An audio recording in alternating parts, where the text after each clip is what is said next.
Yo, what is up? Anup here, and today we are going to be talking about Progressive Prodigy Simen Sandnes signature available for Contact and Contact Player. Let's get into it.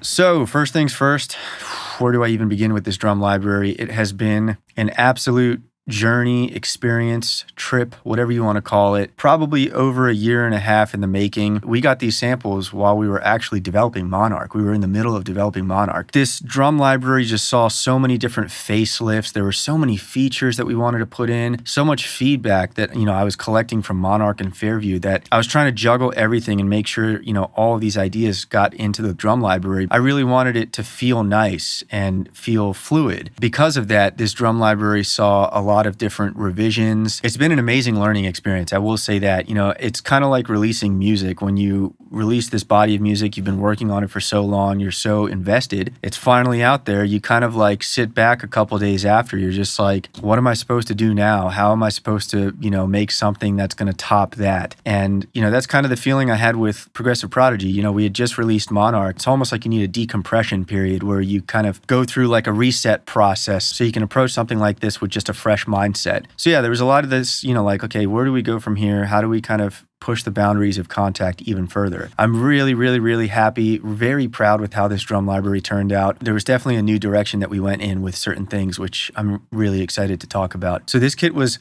sampled by Simen and engineered at Top 4 Studios by Jakob Herrmann. Crazy that we were able to have something like that happen for RS Drums. Handing over the task of taking samples and engineering the samples, that's a big role because what happens at that stage in the process is really going to shape what's to come after. Handing that over to two very talented individuals and just trusting in them was just an awesome experience. The results, I think, are something that Alex and I could not have created ourselves just because, we're different drummers. We hit differently. We hear things differently. So this was really cool to just hand that over to two other people and say, here you go, sample a drum kit and let's make it happen. So Progressive Prodigy is based around Simen's personal setup. It's a Mapex Black Panther Versatis. I've heard it pronounced so many different ways. And it is just such a unique, really cool setup. He uses Zelgian cymbals, and this is very different from anything that we've sampled before. So for kick drums, we have a 22x16 and a 24x16. This is the first 24-inch kick that we're actually offering on a RS Drums drum library. Then we have a 10x7 rack tom,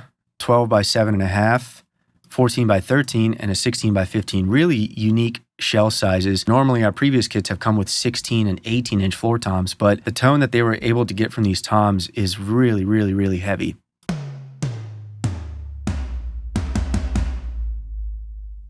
That 16-inch floor tom almost sounds like an 18-inch tom to me. Here, the 24. We have 5 snare drums in this library. We've got a machete, Mapex Predator, sledgehammer, and the atomizer. Ah, that's a really cool snare. Super low tuned, kind of like splatty. I love that. Then we have a gong drum over here. This is going to be an 18x12. Crazy. We got an aux kick and an aux snare. We have 2 options for each. So we have an open tuning and a tight tuning. Then we have a Mapex Black Panther Wasp 10x5.5. And then a Beathead Drums Exotic 12x6. That's pretty cool. Now you'll notice something right off the bat with the UI with this. We have some custom pedals. These are actually designed by Austin, who wanted to put the detail into having Simen's actual pedals in the drum kit, which I thought was really cool. And then over here, we have a little E-kit pad. So this kit, we wanted it to be useful for many different metal genres, progressive metal, modern metalcore, whatever it is. But at the same time, we wanted this kit to also double as something that could sound good if you want like something for effects or drum and bass or EDM. With this little kick trigger pad here, we kind of wanted to introduce just visually like a different vibe. Our original plan was to actually put another another image of a kick drum there, but it's a lot to squeeze in that tiny amount of space. But then on top of that, having an E-kit pad over here is kind of cool because Simen, myself, and Alex, we all use E-kits now on a very regular basis. So we kind of wanted to have this little bit of a E-kit vibe or like a electronic drum vibe going on to this drum kit, because that is the intention here. And I'll show you in some of the mix presets, we do have some pretty cool kind of drum and bass style stuff going on. All right, cymbals, we have 2 sets of crashes. We have K-Custom Special Dries and then K-Custom Hybrids.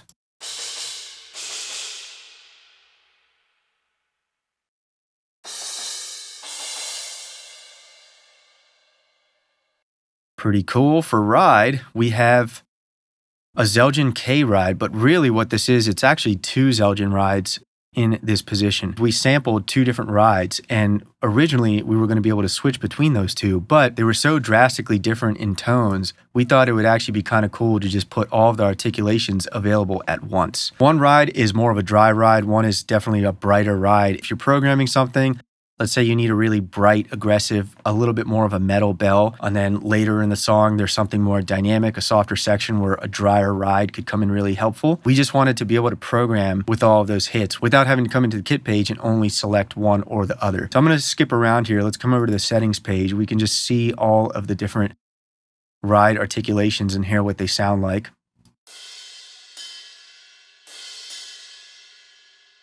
That's going to be our brighter ride cymbal on the now the dry.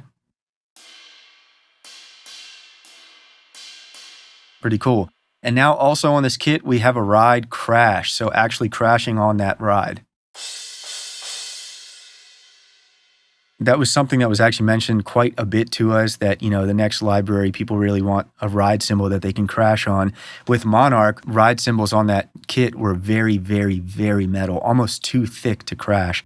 They wouldn't have sounded good crashed. It's pretty cool to include that on this drum library. And a couple of the other drum libraries that we plan on releasing also have the ride crash sample as well. We have a pair of 14-inch K Fat hats.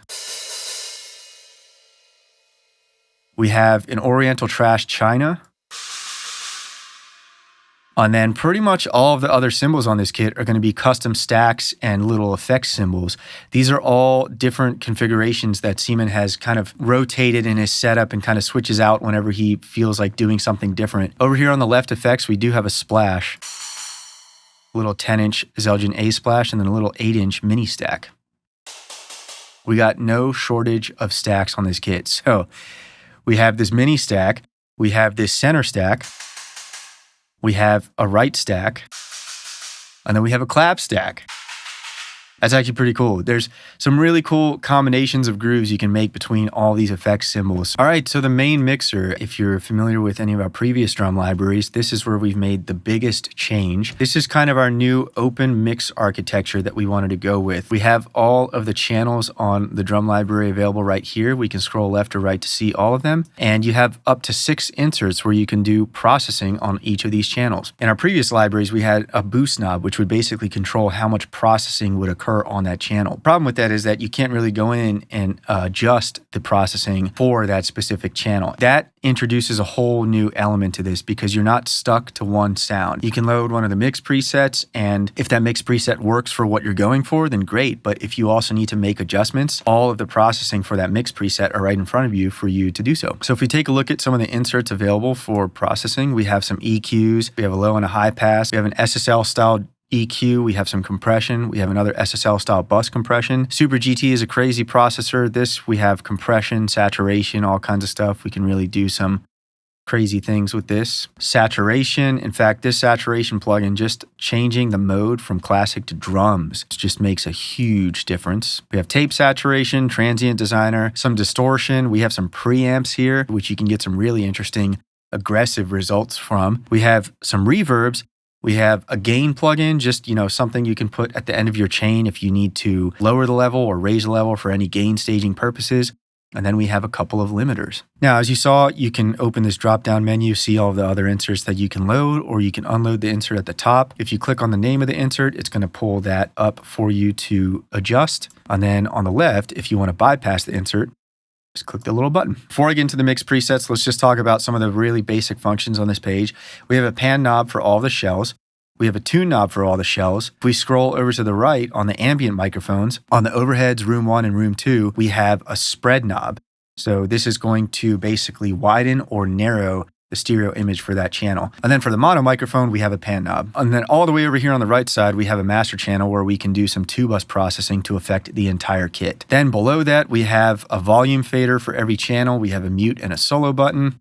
We have a phase reverse. And then we have a link button if you want to link any of the volume faders together and move them together like so. Below that, we have routing, so we can route all these channels to outputs in contact and get them into aux buses in our DAW. A couple other features with routing, we have route all channels to sequential outputs, so this is just going to do everything in ascending order for you automatically. And then if you want to send everything back to default, route all channels back to master. Now at the bottom here, we have a link all button. This is going to link all of the volume faders together. So let's say you have everything routed out of contact going into aux buses in your DAW, and whatever processing you're doing here in the main mixer, maybe things are running just a little bit too hot, so you want to bring them all down and get some headroom on your aux buses, you can do that. And then we have LR swap. So this is actually going to switch the left and right signals for the ambient microphones only. If you are going to switch this to, let's say, for example, switch to audience perspective, you'll have to come to all the close microphones for the shells and the cymbals, which are in the submixer, and pan these the opposite way. All right, let's talk about mix presets. So Progressive Prodigy has over 70 mix presets, which is just crazy. We come up here, click on this little camera icon. If yours looks like this, you probably have the info view open. Just open up the snapshot view and click on this drop-down menu.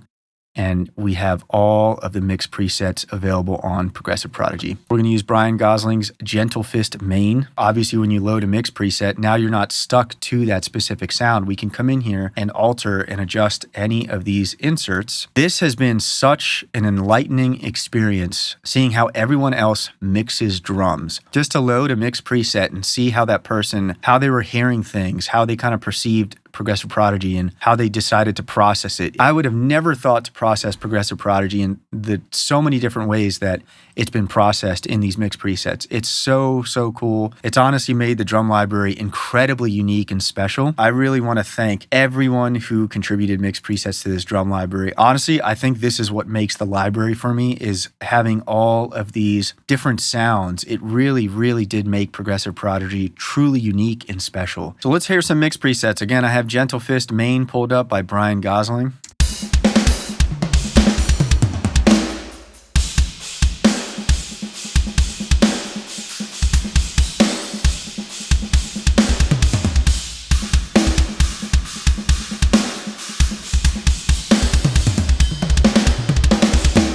Let's check out David's Drum Mix 01.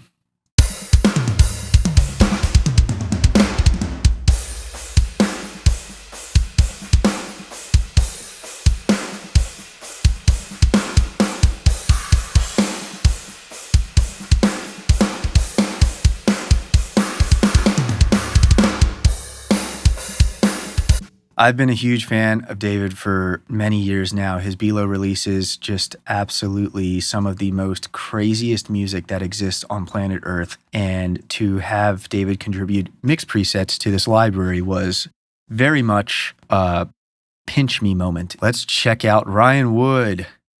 Let's check out his rock metalcore preset.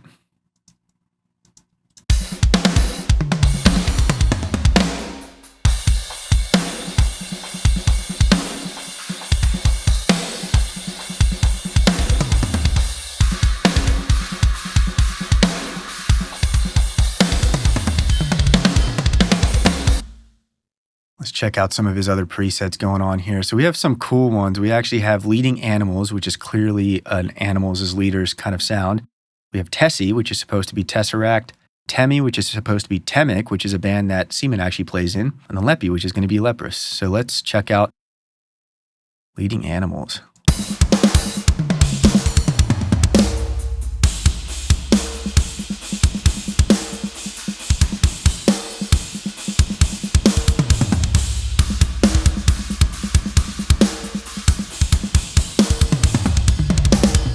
Let's check out the Tesseract preset.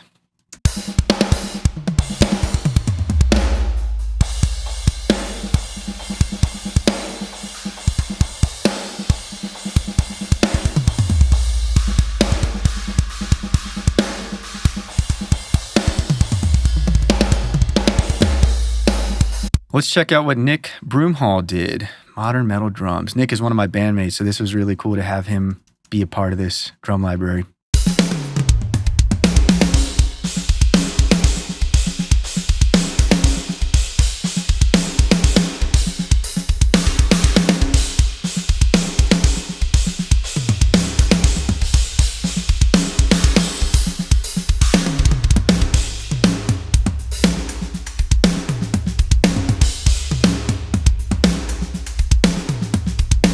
Last one I want to check out is Joe Benny.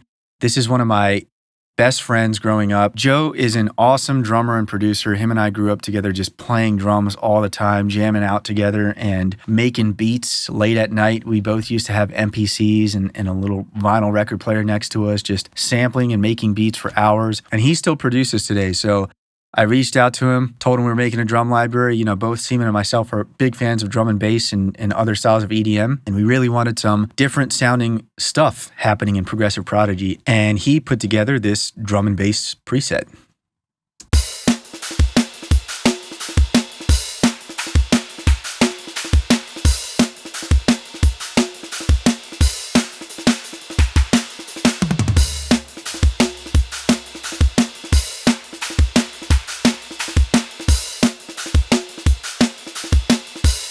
Very cool stuff. I'm going to go back to Brian's Gentle Fist main. One last thing to mention with the processing on the main mixer page. When you use multi-out routing down here at the bottom of every channel, all of the processing on these channels is going to get routed out properly with that signal, which is great. However, if you're using 2-bus processing over here on the master channel, this is not going to affect anything unless it's coming out of the default outputs of Kontakt. So I kind of just treat the master channel as, you know, if I want to keep everything inside of Progressive Prodigy, I really just want to keep it simple. I don't plan on routing. Then I'll process on this master channel. Otherwise, I usually leave things off on here because I personally do like to route into my DAW and be a little bit more hands-on at that point because I have more plugins available and I can just process things and mix even further. All right. Let's go to the submixer. So this is where we have all of the close microphones on Progressive Prodigy. We can come in here and dial things in even further. We have the close microphones, we have the overheads, the room 1, room 2, mono room. All right, so on this, we have some basic functions. We have a volume fader for every microphone. We have a mute, solo, phase reverse, and then another link if we want to link a bunch of volume faders together and move them. We have a mute and a solo for the entire section. And then we have another link button if we want to link all the volume faders together and move them. For kick and snare, we have built-in one-shots. So for the main kick and the aux kick, and for the main snare and the aux snare, you'll notice on the right side over here, we have a sample. And this is going to be for the built-in one-shot samples that come with Progressive Prodigy. If you click on the drop-down menu up here, we can select between the different one-shot samples available. We actually added a few one-shot samples for the snare and the kick in this library compared to Fairview and Monarch. And then below that, we have 3 buttons. So for the snare drum, this is going to control the room variant. So the first button is going to be a low room, second button is going to be a medium room, third button is going to be a loud room. For the kick drum, those buttons aren't going to be room variants necessarily. They're just going to be a different way that one shot has been processed or affected. Then we can tune the one shot sample as well. We have another mute, solo, phase reverse, and a link button for the one shots. And then for snare drum, we have this little C and an R button. This is going to tell Progressive Prodigy whether or not you want the one shot to trigger on the snare center hits, snare rim shot hits, or both. I usually just leave this to rim shot because adding a huge one-shot sample to the snare center hits can sometimes sound just a little bit too unnatural, especially if you have a preset that is using quite a bit of the sample in the mix. For the aux kick and the aux snare, we have a pan and a tune knob. We have the tom sections. We have both rack toms. We have the floor toms. Then we have the gong drum all by itself over here. And we have the hi-hats and the ride. Cymbal effects, this is going to be all of the stacks and that left effects, the mini stack and the splash. And then we have the crashes and the china. So for the cymbals, you'll notice we have all the same functions, but we have a pan knob now on this page. So this is going to pan the close microphone on the kit. And then we can tune the cymbals as well. Then at the bottom of every channel, we have routing. You'll notice some couple extra things here for the microphones on the submixer. We can actually send the microphones to the outputs in contact and route them in our DAW, which is great if you're someone who wants just even more hands-on control with the processing and mixing. And then over here, we can actually send them to different buses inside of Contact. Now, by default, they're already routed to the buses inside of Progressive Prodigy. Let me kind of explain the signal flow and how all of this stuff kind of connects. So on the main mixer, we have 16 channels. What you're really looking at here on the main mixer is the 16 internal instrument buses within Contact. So what we can do is we can route all of the microphones on the drum library to these buses, and then we can process on those buses, resulting in these mix presets. So in the submixer, all of these microphones are feeding the different channels on the main mixer. And you can see that if you go to the submixer and you look at the routing assignment for any of the microphones. Again, submixer still gives you that full control where you can route all of the microphones however you want. You can send them to the channel on the main mixer so that you can process within Progressive Prodigy, or you can send them out of an output in Contact if you want to process them outside of Progressive Prodigy. All right, the one-shots page. So here is where we can layer one-shot samples for all of the shells on Progressive Prodigy. And we have some really cool new features with this. It's really simple. If we want to load in a one-shot sample, we can just locate the file that we want to load in, and then we can simply click and drag right into the one-shots page. If we click on the little waveform image, it's going to preview that one shot that you have loaded. And then if you click this little minus button, it's just going to unload that sample. Below that, I'm going to skip around just a little bit. We have a volume knob, a pan knob, and a tune knob for that channel. We have a mute, solo,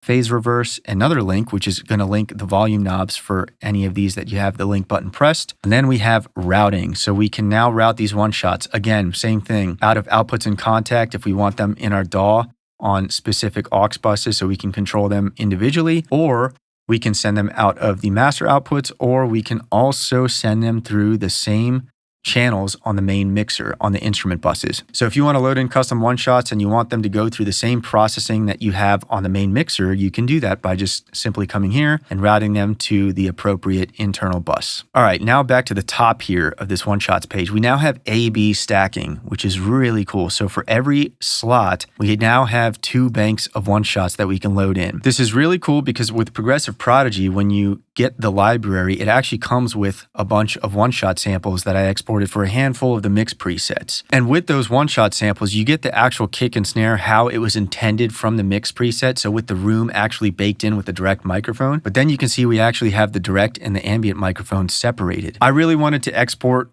additional one-shots because even though you use a specific mix preset, I think it's actually kind of cool the results that you can get from loading in a kick and snare from a different mix preset to layer on top of your current mix preset. It's almost like just taking Progressive Prodigy and layering it on top of itself. And you can get some pretty punchy drums. I'm gonna give you a quick example right now. We're gonna use one of Martin's presets. Martin is in Dolly Thundering Concept.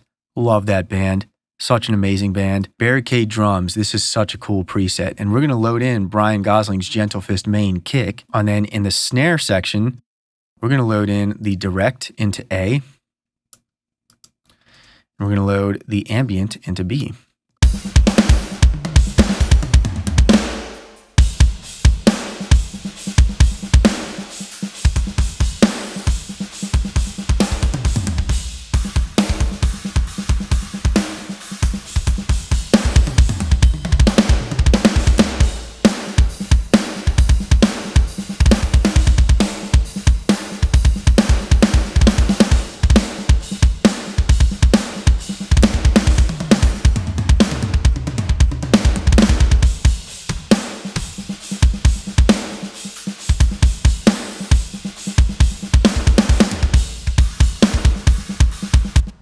That's a lot of fun. So as you saw there, we could just layer one-shot samples that were exported from Progressive Prodigy over top of another mix preset in Progressive Prodigy and get some pretty punchy results for kick and snare. You don't have to use the direct and the ambient in A and B for the one-shots on snare. You can use another one-shot sample for snare if you want to. Our snare drum libraries and now Progressive Prodigy come with the ambient and the direct one-shots separated, as well as one-shots with the room baked in. So having those 2 banks is just helpful in case you are in a scenario where you want control over the ambient microphone separately from the direct. It doesn't stop there. There's more. So for snare, we have 2 channels for one-shots, so we can load in up to 4 one-shot samples. But then we have also additionally made it in such a way where I'm going to be bouncing around here just a little bit, but in the settings page, we can assign the kick and the kick aux and the snare aux to the same note. Now what you can do is you can use the kick aux one-shots, A and B, as well as the actual kick aux itself and the built-in one-shot for kick aux, and all have that as kick layers inside of Progressive Prodigy. So that's 8 kick layers, including the main kick itself. And for snare, we have 10 snare layers. And if you're saying, Anup, why did you guys do that? That is so absolutely over the top. Well, I have heard of people doing some crazy layering when it comes to kick and snare especially. Basically, I just didn't want Progressive Prodigy to have any workflow limitations. As much as we could offer in the minor details, especially when it came to workflow and just how the kit adapts to your workflow, I just wanted all of that to be available in the drum library. It is definitely an over-the-top scenario to use 10 snare layers, but hey, you never know. And guess what? We can do it in Progressive Prodigy. All right, last little bits in this page. Down below the snare 1 and 2, we have another center or rim shot. This is going to be the same thing like the submixer where we're going to tell Progressive Prodigy, do we want it to trigger on center hits, on rim shot hits, or on both? Cool, moving forward, we have envelopes. Pretty straightforward stuff here. We have an envelope for every element on the kit, including the custom one-shots that you can load in the one-shots page. You can come up here and just select on the name tab to change between the different envelopes. We have a little toggle switch to turn it on or off. And then we have attack, hold, and release, and a little graph visual that'll show you the changes that you're making. And of course, a little default button to go back to default. If you're familiar with our previous drum libraries, the one-shots and the envelopes pages were kind of tucked into the main mixer page. But this time we just decided to put navigation buttons for those at the top. This was another little bit of feedback that I received from a few people actually, because the envelopes and the one-shots page is just as important as the main mixer and submixer and the kit page, where it can drastically affect how the kit sounds. So I wanted to make sure all of those were easily accessible at the top. All right, so the groove player, we have a whole bunch of grooves here, over 200 MIDI files in this groove player. Let's hear some stuff.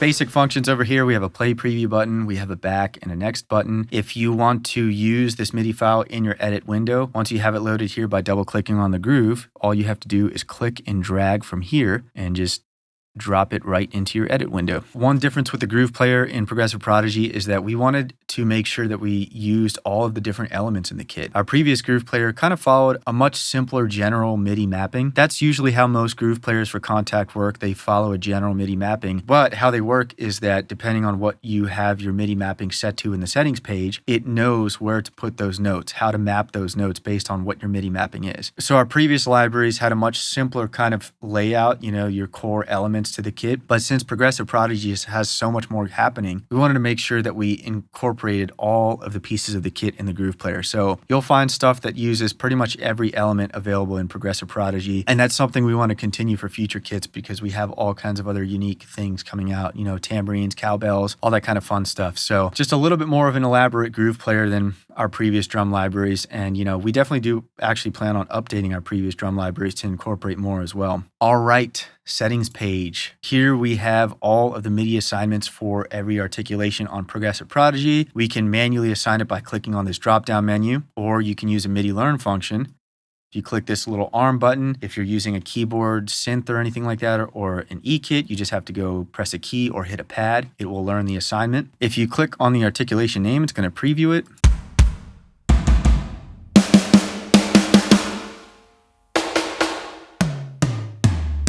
And then we have a little trim feature next to each articulation. Let's just say, for example, if like you have a mix preset and the dry bow tip and bell aren't loud enough compared to everything else happening on the kit, you can just come up here and raise the volume of those samples. At the bottom here, we have MIDI presets for other different types of mappings available. You can also export custom mappings and you can also import custom mappings as well. We have snare modes.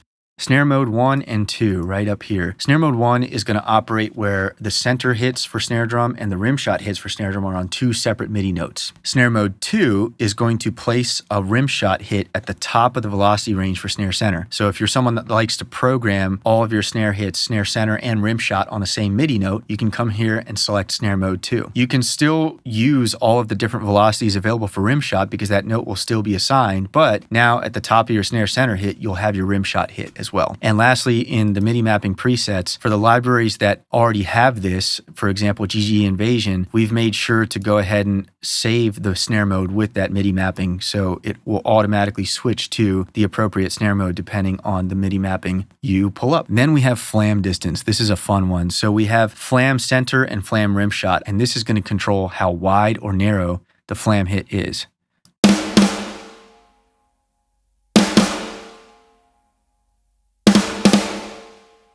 Flam distance. All right, page 2. So here we have some cymbal mutes on the left side. Same thing, we can manually assign these or we can use a MIDI learn function. Over here on the right side, we have some adjustments that we can make for the custom one-shots and for the built-in one-shots. We have another trim feature next to each of these one-shots, and then we also have a min and max range. To give you an example where you might use this, let's say on the mix preset that you're using, it's a very aggressive kick drum chain, and the one-shot kick that you have loaded in the one-shots page just doesn't sound good being layered with the softer kick hits. What you can do is you can come here and tell it, well, I don't want you to trigger for anything below 47. So for 47 through 127, this one-shot kick sample will trigger. For everything below that you program, you won't hear the kick one-shot. And same thing as page 1, if you have a one-shot loaded in any of these slots, you will be able to click on the name and preview what you have loaded.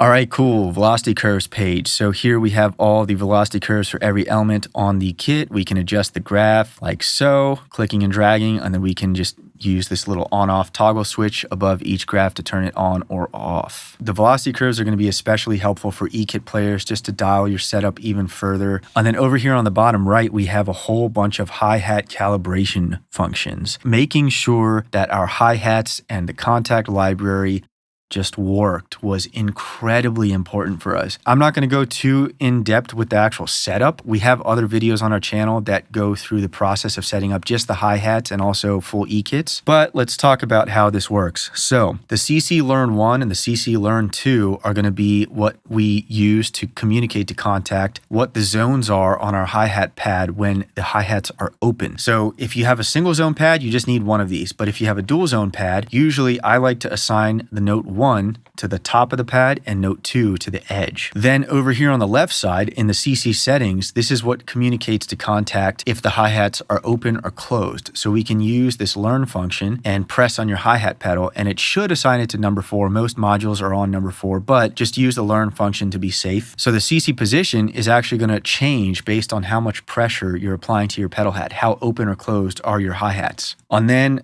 down here, we have hi-hat CC calibration. Let's talk about this. This is where we really get into the fun stuff with dialing in hi-hats with an e-kit. So we have 4 different articulations here happening. These 4 articulations are what we're considering our open hi-hats. Now you're probably looking at normal closed and thinking, hey, wait a second, it says normal closed. Yes, that's because on page 1, we have tight closed hits as well. And this is technically what our closed hi-hat is going to be the tight closed tip and shoulder. But we need to define to contact that, hey, look, when we play normal closed, we're still having 2 hits. We have normal closed tip and normal closed shoulder. So that's what this section down here is. CC tip shoulder is going to be telling contact, look, when we're between this CC position 0 and 34, we want to hear normal closed, but normal closed has 2 hits, tip and shoulder. So you have to make sure you assign these 2 notes here to CC note 1 and CC note 2. Again, if you have one zone on your hi-hat, this doesn't matter fully. You just have to make sure that your CC note 1 and this left box here match. So yeah, these min and max ranges is where you can dial in how your hi-hats feel based on how open or closed they are. And you can look at the CC position while you're actually pressing on the pedal and see at what point should I be hearing what articulation when my foot is at this position. And you can look at the CC ranges and see if that matches up with the position and then change accordingly. A couple of rules with this: you always want to make sure that normal closed min value is at 0 and large open max value is at 127, because the range goes from 0 to 127. Inside of those values, you want to make sure that everything goes in order. So for example, if you end on 34, the next minimum value needs to start on 35. If you,